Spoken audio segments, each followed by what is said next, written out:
The most important thing that you are doing right now is networking with one another. This was the part we really wanted to value for you guys, because you're going to make connections. And I was just over opposite of this. We're doing a man up. We have 80 students currently there from Central Hardin High School, 80 males, and we're doing a man up program from them. And Mr. Pitt was leading that when I was over there. And what Mr. Pitt said is the connections you make is the most important thing that can happen for you. And so hopefully you will make connections here today that are really important. I just want to share with you a little bit. You have a sheet here that has 38 pathways listed for Hardin County Schools. What I need you to know is these pathways, some are at our Early College and Career Center, others are at the home high school. So we have Nikki here, and she is at John Hardin High School, and she is in our criminal justice pathway. And in my small mind, I was like, oh, criminal justice, police officers. And then they were like, no, defense attorneys, prosecutors, those types of things, FBI, CSI, all those things they learn about so they can find their pathway. Last year I met a young lady and was like, oh, you're going to be an attorney. And she goes, no, I'm going to be an immigrant attorney. Very specific field. She had a really good reason for that. So, but not only do we have these 38 pathways, but we also have our Early College and Career Center. We have our college program. So our students can leave with an associate's degree.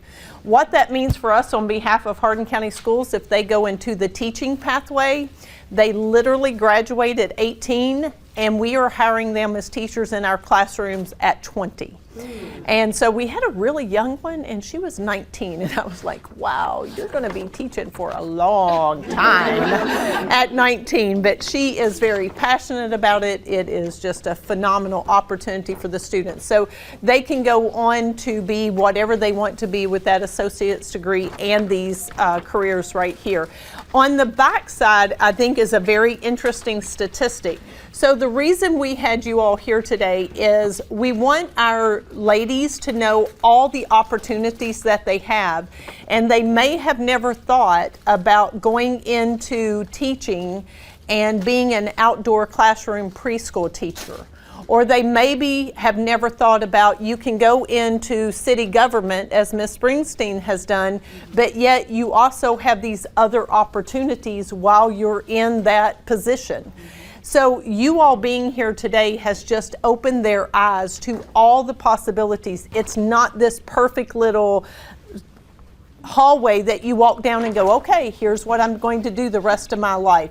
Within each pathway, there are multiple opportunities, and we have transition coaches at our high schools who also work with our middle and elementary schools to make sure our students know. I remember my son coming home, he's in the aerospace engineering program, and he came home and he said, there's like 20 different careers you could do with aerospace. It's not just about flying a plane. I could design a plane. And he flies airplanes, but he has built several of his own airplanes out of the Dollar Foam from Dollar General store. And it's just amazing to watch him learn and recognize all the opportunities that he has. So I greatly appreciate you all being here today, opening their eyes, broadening their horizons, and what a difference you're making for our community. Again, it's about the contacts. Our girls will leave here today and say, hey, I talked to this person and they said. I talked to this person and they said. So I can tell you as a parent, parents can say things all day long, but when they hear it from an expert, as you all are, they will take it much deeper and really critically analyze, is that something I want to do? So again, we greatly appreciate you all being here today, and take time to communicate and socialize. And if you have any questions or you need anything to follow up, just let us know. We're happy to help. I do just want to point out, if you're interested in what the girls selected, you can look on the back and see all the different pathways that they selected. But what we did is we allowed them to choose 2, and then we placed them in 2 that we thought, hey, expand your horizons. You might not even have an idea that you would be very interested in this today. And by you all being here today, you have opened their eyes to this. So again, thank you very much. On behalf of ECTC and as just a woman in this community, I just want to say how proud I am of the fact that when we put a call out for help to support girls and the next generation of women leaders in our community, we have this kind of response. And not just one time, but over the years that we've tweaked and refined this concept, and the fact that you all keep coming back and keep sharing your experiences to hopefully be the women that you needed to hear from maybe when you were their age, that you are coming forward and being that leader now just means so much to know that the future of women leadership in this region is in such good hands. So thank you for spending your time with us today. I know it wasn't because you had nothing to do and there was just nothing in your inbox, but the things you did today are going to make a difference, and even if we just help one girl out of this think outside the box or think of a different career, it was totally worth it, in my opinion. So hopefully you feel the same way, and thank you again for making us part of your day today, and hopefully next week too if you're able to join us again. I'm Leslie Dennis. I'm representing Solway Farms as a small business owner, and I sell local organic produce through my online store and through the farmers market. I'm Kate Mathis. I'm here with business management. I work for American Fidelity, and we do benefits and school systems. I'm Nancy McCoy, and I'm here representing Dow Chemical. I'm Maddie Crawford. I'm also here representing Dow Chemical for the engineering pathway. I'm Emily Marquis. I'm also representing Dow Chemical for the engineering pathway. I'm Kaylin Thomas. I'm representing Dow Chemical for the engineering pathway, specifically mechanical in my case. Hi, I'm Beth Avey, and I'm with the Knox Regional Development Alliance.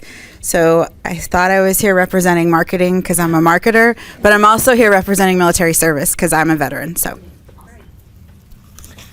Hi, I'm Julia Springsteen, and I'm here representing alternative legal careers, let's put it that way, between nonprofits and running for office. Hi, I'm Selena Hudson, and I'm here representing the finance arena and also public office. I'm Jillian Carden, and I'm the executive director of Silverleaf, but I am here today representing psychology. I'm Shelby Peters. I'm with Kruger Packaging in the Human Resources Department. I'm Carissa Vowles, also Kruger Packaging, and I am here for Quality and Food Safety Manager. I'm Teresa Logston. I'm an assistant Commonwealth's attorney for Hardin County, Kentucky. I prosecute crimes against women and children. I'm here representing the criminal justice pathway and law. Jennifer Swope Scarborough with the Swope family of dealerships, representing automotive technology. I'm Judy Embry, representing Nolan RECC, our GIS systems. Thank you so much. I'm Diana Sullivan with Nolan RECC, here as a senior line technician. Hello, everyone. I am Kay Cooper. I'm a professor of CIT here at ECTC, as well as social media marketing. I'm also the executive board president for the Legacy Foundation, which Beth Avies, Julie, and Selena volunteer for. Thank you. Robbie Richardson, representing Human Resources Career Pathway and also representing Military Services. I am a veteran. I'm Jess Caruso. I'm with E-Town Tourism, and I'm representing hospitality and tourism industry. I'm Ruth Ann Smith. I'm the outdoor classroom teacher at Cicely Valley Elementary School, and I'm here representing Hardin County Schools Education. Hello, I'm Sakina Bunch. I am with Holistic Coaching with Sakina B and with Clean Good Eats, and I'm representing the health coaching and the culinary arts side, and I'm also a veteran. Yay. Hi, my name is Professor Susie Pate. I've been a culinary professor here for 20 plus years, and I am representing culinary arts program here at ECTC, which happens to be the very best one in the state. Thank you. Hi, I'm Dory Rich. I'm here with some others representing Nucor Steel in Brandenburg and also military. I'm a previous veteran. Hi, I'm Chelsea Vincent. I'm with Nucor Steel Brandenburg, and I'm also representing manufacturing. Hi, I'm Lori Collard. I'm representing manufacturing. I'm a former engineer, former engineering teacher, and now I coordinate helping kids get to college and industry. Hi, my name is Christy Strickland. Also with Nucor Steel Brandenburg, representing manufacturing on the supply chain side of the business. I'm Nikki Coleman. I represent the Hardin County Pathway for Law Enforcement, and I too am a veteran. Hi, Savannah Dupree, and I'm representing both the Whole Lotta Love Donuts for the Entrepreneurship Pathway, so our unique mission of hiring people with special abilities. And I'm also here representing healthcare because I work for Humana as well. I've been there 10 years. And I'm also a military veteran. So. My name's Brooke, and I was with the communications and marketing team today. The purpose of today's event is that there are 38, 39, 40 career pathways that you can pick in high school. Many of you have already started to explore those. We have ladies from the community who are working in some of those pathways, and you're going to get to sit and talk to them. You made 4 choices. We tried to match 2. If you're looking at your schedule like, I didn't pick any of these, what you may not realize is that most of the women that are here today have at least 2 jobs or have had at least 2 different jobs in their lifetime. Like, there's someone here who it says finance, but she's actually on the city council too, which makes her a public servant. Cool? There's some people here that it says law enforcement, but they also are a teacher. So even though their main job that's listed may not be one that you picked and you're like, I did not pick this, it may be somebody that has 2 or 3 jobs. And most all of the women that you are going to encounter today, well, I'd say about half, are entrepreneurs. That means they own their own business. All right?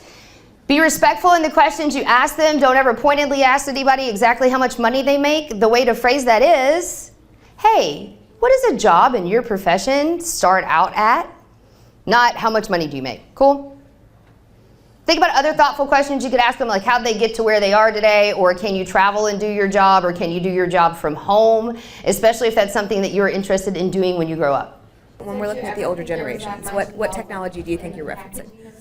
Like there's more different type of phones, there's like better computers, better TVs, like stuff like that, and there's more work because it gets complicated because the farther you get in the future, the longer the distance of the past. Sure. So it gets more difficult because you have to learn what's going on in the past. Yeah. And then seeing how we're newer, it's more. Thinking that I wanted to go into packaging, I had no idea how much was involved either. And remember, she said in that video that what really brought her in is she liked science and she also liked marketing, right? For me, I liked math and I liked art. So it was a great way to combine the two because I could figure out mathematically what was needed to dimension things and to help problem solve things. But then I also was able to use my creative side, right? And get to design things that would help be appealing as well. So always think about the things that you love doing and then how you can go about making money doing that, okay? So for me, I was able to pull that artistic side and my math skills and do that. And I wasn't like some great math person, but I just enjoyed it to a certain extent. How do you balance work and family and self-care? And I will tell you, I'm a workaholic. Like, I work all the time because I find a lot of value in it. But last year, all I did was work and family, and I got really, really, really depressed. Like, the worst I've ever been. And I deal with seasonal depression. And one of the things I really learned is it's important for me to recognize I am not the savior of the world. I cannot fix everybody's problem. I can try to take care of people as best I can, but I can't fix their problem. And the other thing is I had to start taking care of myself. So once for 2 hours every week now, I have started scheduling something for me. So I will go talk to my therapist. I started getting my nails done for the first time in 25 years, which I've never done. I will go out to eat with a friend, but I just make sure I set aside that time. And you know what happened? I started feeling so much better. Like I started also, when I was in college, I quit reading books because I love to read books. And when I read a novel, I read the novel. I don't eat, I don't talk to other people, I don't do anything else. I just read until it's done. And so I quit doing that in college because if I read, I didn't study. But I took all of that into my life, and so for 20 whatever years, I haven't read books except when I'm on vacation. And I started listening to Audible when I drive, and it's like my joy is back. Just that little bit of time. And I'm better at my job, I'm a better mom, I'm a better wife, because I take that time for myself. And it took me 20 years to learn that. So take that lesson from me now. It's okay to not have it all together. It's okay to take a little bit of time to take care of yourself, because life's demanding. Okay, what's your favorite food? Steak. And how do you like it cooked? Don't you tell me well done. That's not. Thank you very much. That's very doable. How about you? I make ravioli, but I put Alfredo sauce on it instead. Okay, do you make your own pasta? Yeah. Oh, cool. Do you have? Yeah. My dad does it for me. He'll be like, I know you get bored, so here. And I'll make I'll use a fork and I'll make little ravioli squares, and I'll put cheese filling instead of the meat. Good for you. Do you use like a ricotta cheese or something like that? And I'll put green onion in it. Good for you. All right. It's so good. And you're using an Alfredo sauce instead of a tomato base? Yeah. Okay. How about you? I like pizza. Pizza rolls. Spoken like a teenager. Get a little Parmesan or something, get a little bit of cheese. Just that, a little bit of garlic, then we sprinkle some of the drizzle, I think that's what it's called. Okay. Put it in the air fryer, put the drizzle, next thing you know, I eat it. Okay. Well, if you become a culinary student, I would teach you how to make your own pizza rolls. Not a problem. Yeah. How about you? Steak. And how do you like yours cooked? Good for you. You saw where we pulled all of that information out of the database. So that's the first step. The second step is the data visualization side. That's where we imported everything into Tableau, and you saw where we created that geocoding map that showed all of the members. So that's the two sides of analytics that we go through on a daily basis. Now, that could take a day, or we could be working on that for a series of 2 to 3 weeks. It really depends on what it is that we're trying to solve. So there's all these different kinds of questions that different team members at Abound are trying to get answered. It's analytics' job to find those answers, to create a way for us to see what it is that's going on inside the data instead of just assuming what it is that we've seen based off of, experience in the industry. Marine biology, that would be really cool too. And a lawyer. Wow, Yeah. that's quite the combo there. It's good to have different interests though. It is. Yeah. You could always find a way to combine them too. Maybe be some type of lawyer for rights in the ocean. Yeah, that would be really cool. Got it. Yeah. You were not going to be able to study marine biology around here though. No. Yeah, that's your plan, isn't it? Yeah. To be able to go away. Anybody else? What do you guys like to do outside? To do social media. Social media? That'd be really cool. Do you really? Yeah. What do you have on there? Is it gaming stuff? Sometimes. Yeah. 23? That's good. That's more than I have. Hi, my name is Selena Hudson, and I am a mortgage loan officer with Mutual of Omaha Mortgage, and I currently serve on Vine Grove City Council. And today I'm talking to the students about finances, good credit, how to buy a home, and how to run for public office. My name is Ruth Ann Smith. I teach the outdoor classroom at Cecilia Valley. Excuse me? My brother, Ryder. Ryder, yes, Ryder was in my class. funnest job ever.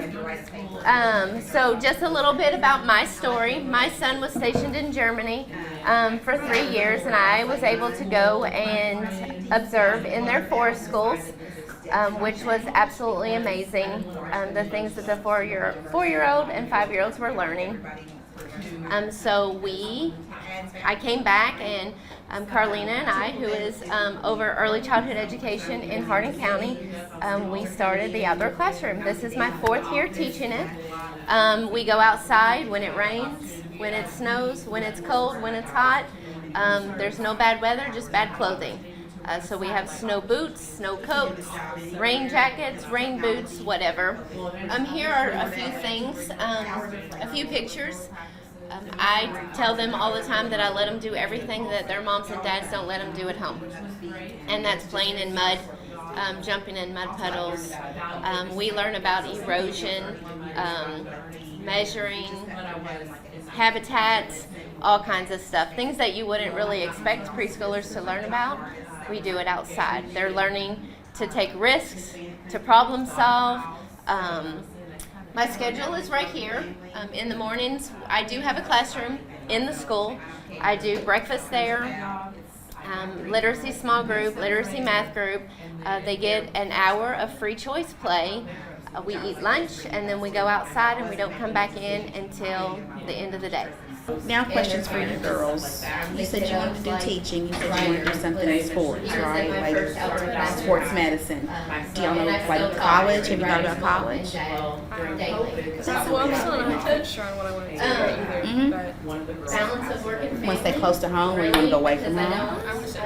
You want to stay? Really? Most of the time, like, no, I want to get far away from here. It's a man's world, and it can be difficult for women to advance. So you kind of have to develop a backbone. Tough skin, I call it. Tough skin, yes. And you have to be able to stand up for yourself and what you believe in.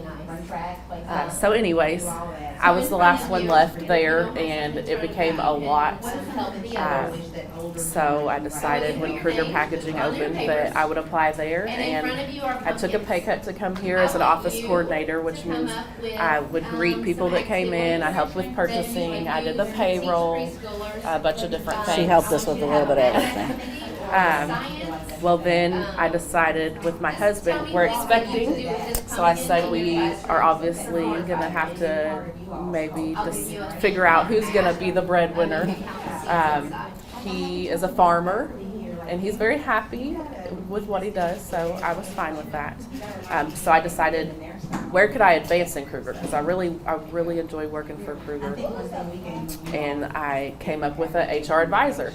Well, I decided to come back to school at ECTC. I'm currently enrolled here for our human resources program, but then the job that I wanted became open much quicker than I thought, so I applied and I was promoted. So now I'm going to school for the career I'm in, but I already have it too. But I did manage, expecting working full-time and a promotion. I managed to keep a 4.0 during college, so obviously I value college more now than I did when I was first out of high school. You are so congested that you just cannot get your breath. Ever been that congested? So he can't take a big deep breath on his own, and so I might use, this is called a neo sucker. And so I might use this to suction out his nose and suction out his mouth. And then if that won't do it, you might have seen, probably on TV, where they use a catheter like this. And we do this a lot, where we'll go into his nose and suction him out, and then into his mouth and suction him out. So I have to do that. I have to do that with adults too. Adults don't like it. You wouldn't like it, I wouldn't like it, but on another note, if somebody doesn't do it, then we can't breathe. And so our choice is we either do it and help them, or they suffocate on their own secretions and they will pass away on us. So it's a very important job, is I guess what I want to say. Other things that we might do, so see on this baby how he has some, looks like his skin's ripped. That's because somebody didn't do a very good job of drawing blood on him. So their skin is very thin. Now our skin's thick. So we've been running in the rocks, and you know, you've done things, and you've had a chance to grow and develop, but he hasn't.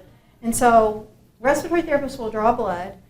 The blood that you've probably had drawn, if I could guess, has been from your veins, where they put a tourniquet on you and they maybe did this. Or the blood that we draw is going to come from the arteries.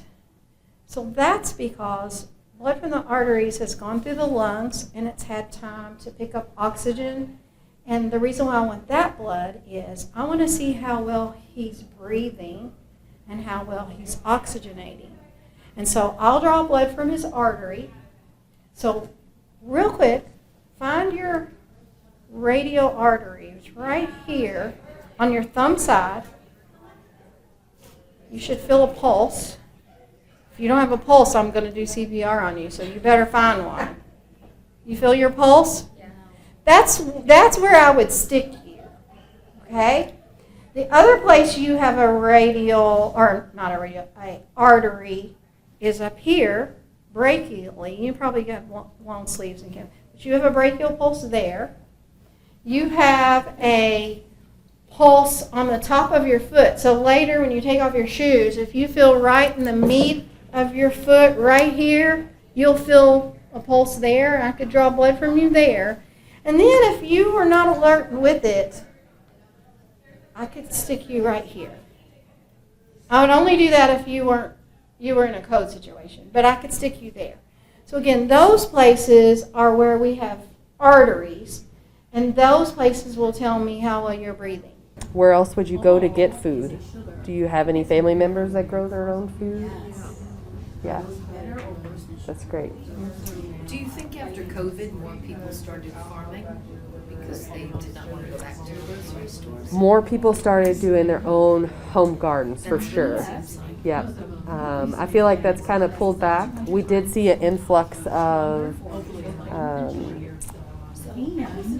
customers. We've held on to a lot of the customers that started visiting the farmers market because they know that they can get it. We're maybe at the grocery store, and our stuff, when you buy it at the farmers market, it lasts longer.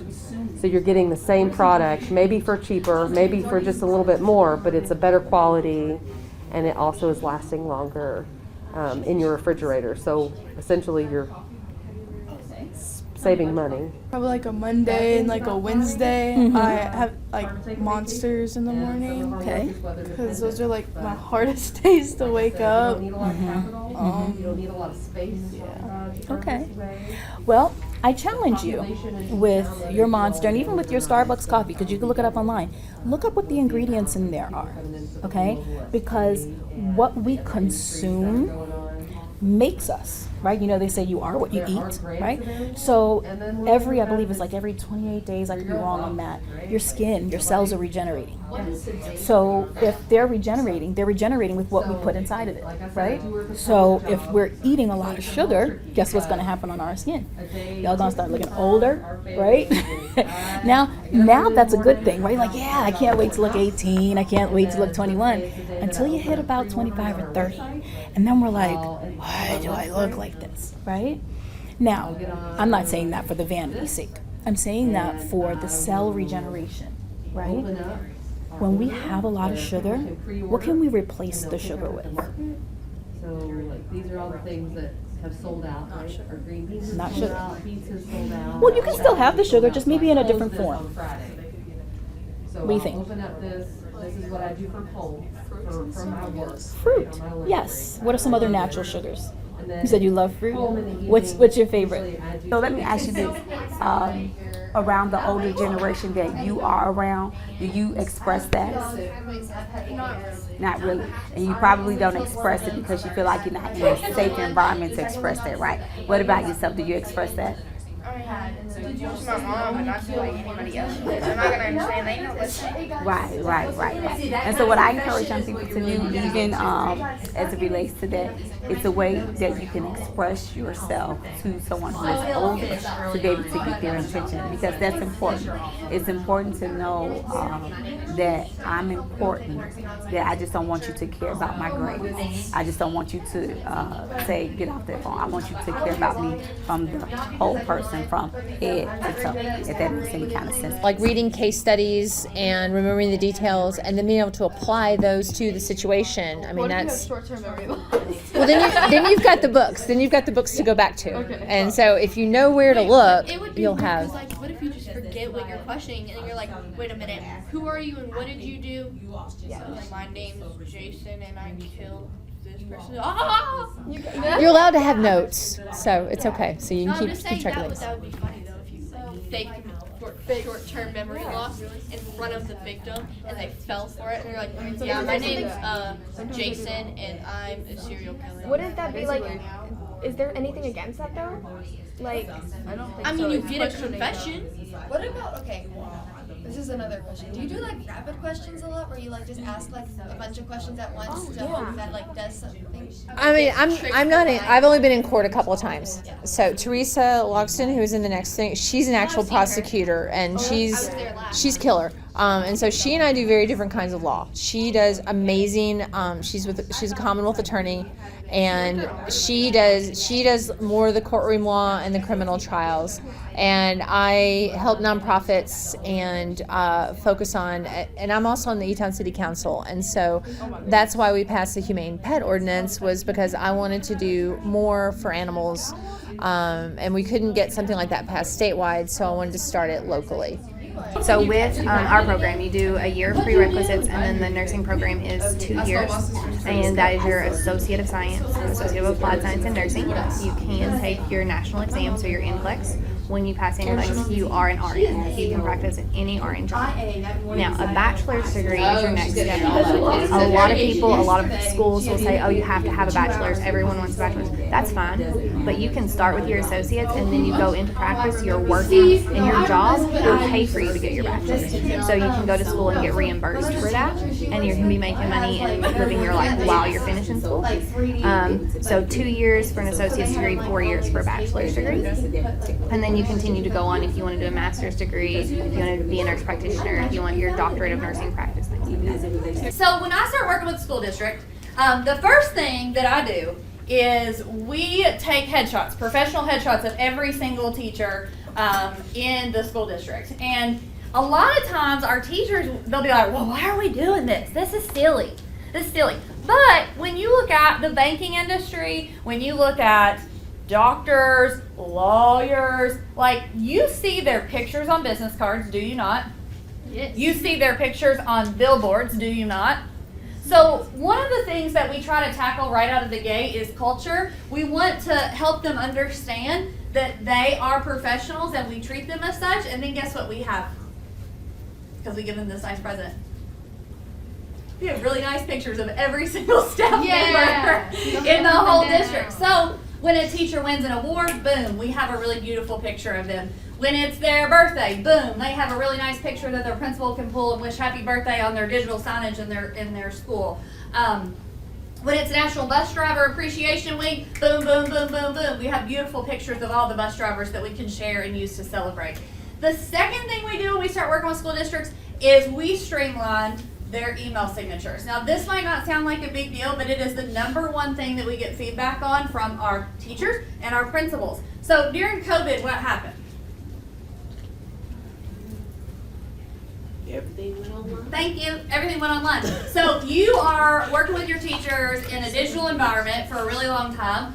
And one of the things that happened is there was this emotional disconnect between families and teachers and families and schools. And we figured that if a teacher could put their photo in an email signature, that it was going to personalize that interaction that they were having with families. So we actually you guys, Bullitt County is one of our school districts, and there's like 10 million teachers in that district, okay? And we created customized email signatures for their whole entire staff with their photo in it. It was mandated by the superintendent because they wanted that consistency so that anytime an email correspondence was sent, the families were able to see the face. Families, number one feedback we get from them. Thank you so much for these pictures. It helps me put a face to a name. Thank you. I cater to do that. I'm Alexis. I'm an electrician at Nucor. My name's Candy Fraze. I'm a lead in the rolling mill department. Manufacturing doesn't always mean you're out in loud mills and production areas. Sometimes you'll be in an office and still doing very technical style work. But like Candy's probably more hands-on, and so are you, Alexis, for that matter. Yes. And I'm more behind a desk, a computer. I love being out in the action and the fun parts of it, but my job is primarily in an office, but I'm still in manufacturing, so yeah. So there's a lot of opportunities, especially with a company like Nucor, so you can go into business or you can go into the purchasing or, I like to put my hands on stuff and get dirty and feel like I did something at the end of the day, so you can get out there and you can just work with the guys and show them what girls can do also. So there's that aspect of it. Absolutely. I personally like the gratitude of like fixing something when something's broke and they're like, we need this fixed right now. And it's like, I fixed that and it feels great. So. And I was kind of like her too, so I never knew that being an electrician was ever an option for me. So I actually got a job working full-time at Tower Automotive, and that's when I was like, I want to work on the robots. Like, that seems like a great, career and stuff. So that's what actually got me into going into industrial maintenance, and then I ended up at Nucor. Yeah, I've just always liked working, so I've done plumbing in my past. At one point I thought I wanted to be a nurse, so I worked at a hospital, and I worked for hospice and palliative care, and then I worked at a nursing home for a couple of years. I've done a little bit of everything, tried everything, but I just like to get my hands dirty and work. Google didn't exist when I was a kid. What else do you think is different about your generation and ours? Maybe there's no female working. So we have a couple of now, but Absolutely. Females in traditionally male-dominated industries. Absolutely. I've spent my entire career working in automotive, and that is absolutely a space where it's very predominantly male-dominated. But it's interesting because more than half of our workforce is female at this point, right? More than half. So we're going to continue growing as women in the workplace. Those roles will continue shifting. So it's important just being at the table, right? And if you don't have a seat at the table, bring your own chair. Bring your own table, right? Absolutely. We're more than half the workforce. So another thing that I like to think about is the access to information, right? So like I said, when I was a kid, we didn't have Google. We didn't have smartphones. You guys have so much access to information now, right at your fingertips. So how do you differentiate what is real information and what is false? You guys are all on social media, right? Yeah? What are your favorite social apps? TikTok, Snapchat, Instagram. Mm-hmm. I feel like So how do you decide when you're watching those things, what information is probably true and what isn't? That sounds crazy, but for real, like just live in the culture. Okay, so what about a source would be a good source? We accept all kinds of different people. Like there's a lot of people on social media. Or, no, in general, I think social media is a terrible source for information. We all have things that are difficult or hard for us, but we have to practice. And just like anything else, practicing who you want to be and what you want to do as a career, it starts with first, what do you care about? What are you passionate about? And then I'm telling you, anything that you are super passionate about and you care about and you put hard work and effort into, you can make money at. And even if it's something crazy, so one example is this dad and his son, they like to open up things like footballs and basketballs and see what's on the inside. It's kind of cool, right? Like what's it really made of? So they started like dissecting these footballs and these basketballs and these baseballs and tennis balls and seeing what was on the inside. And they started recording themselves doing it. Do you know how much money they make off of those videos today? No. $1 million a year. Really? This dad and his son, who was 12, make $1 million just doing something that they love and that they do together and that they have fun doing. You like to build Legos? Lego hires. You can put Lego kits together and make money building Legos. Now, how much? I don't know. I haven't looked up the salary there, but it's It's pretty cool that you get paid to put Legos together. So just goes to show you that you can do anything, but you have to be passionate and you have to put the work in. So your drawings, you could go start selling those. You could start drawing your friends here and at school their faces and start charging a couple dollars, you know, at first, and work on it and post it and show other pictures and start to get to where you take them to events and things like that. You have to go at a drop of a hat. When you're doing news, you have to go where the news is going. So if you are working a fire, or you're working an accident, or you're working a tragedy of whatever, you got to be able to pick up your camera and go at early notice. I remember one of the first jobs I had, I was working at radio, because I was interested in doing radio broadcasting. I wanted to be Marty Brenneman, who is the voice of the Cincinnati Reds. Baseball. Back in the 80s, actually 70s, there really were many women in sports broadcasting. Now it's commonplace. But that's what I wanted to do. My supervisor at the News Enterprise would only assign me girls basketball coverage. They wouldn't assign me the boys basketball or anything. Kind of chauvinistic back then, but that's just the nature of the day. But I got a call at 3 o'clock in the morning from my boss and said, the grocery store in Vine Grove is on fire. Can you be there? I lived in Radcliffe with my husband. And I got up, ran, and started reporting live on the scene. And every 30 minutes, I would call in and do a story. Okay, so anywhere you go, you got to be able to pick up and go at a drop of the hat. You have to be very flexible. You have to be very driven in what you want to do too. And the more you pursue it, the better you'll be. I have a student that graduated from Central Hardin, went to New Orleans Film School, and he was there during Hurricane Katrina, which you probably weren't born at the time, but 2005, that storm, people still are recovering from that. As a student producer at the film school, he worked for Brad Pitt's movie production company. He also worked for Anderson Cooper, who was a new reporter at CNN at the time. Talking about the way that I grow for farming, the pros of growing on a little space like this is you don't need a lot of capital. Do you know what capital is? Capital means the money that it takes to invest. So when you grow on a small scale, you don't need a big combine, right? You don't need those big tractors. We use very small scale tools that a lot of them are powered by humans. Like we've got a broad fork that we put in the ground and we pull it. So you don't need a lot of capital. You don't need a lot of space. I already talked about how we grow on 1/4 of an acre. We get to connect to the community through food.